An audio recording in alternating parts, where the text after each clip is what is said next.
Тангадын галсангийн ахин дахин шатаагдсан 10 хээр найраглал. 6. Аг. Айлчин гээчний хэн нэг агид шатраас хожигдвоос хүүхдэд бууж өглөө гэж хүмсгөө хатан зангидана.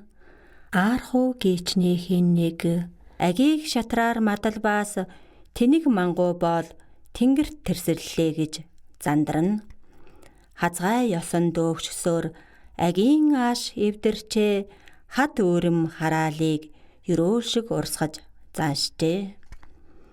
2 үгийнхээ нэгийг холиож хятадаар шулгандаг 3 үгийнхээ 2-ыг гуншаатаж манжаар өгүүлдэг.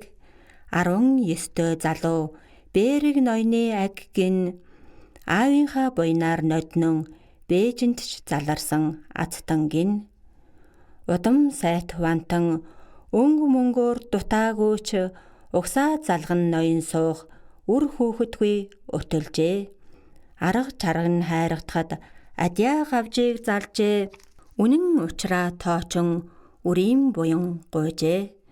Зайдуу өргөө бариулаад гавчтан арц уугуулж эхэлжээ.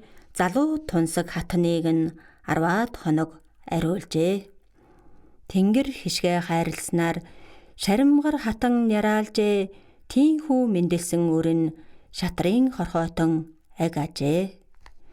Гимэн аг ван эцгээсээ хинч хараажийн өөр үлэмж буянтах гавчтныг бол өвчөж төрсөн гимээр. Өрхийн татсан тоон шиг цөмцгөр сайхан магнаатай үүдэн шүдэнд хүртэл цүүц адил дорсгой. Аавын ганц хүү гэж агай ноён өхөөрдөн адяа гавж дүрээрээ гэж адтай хөөхнүүд шивнэлдэн.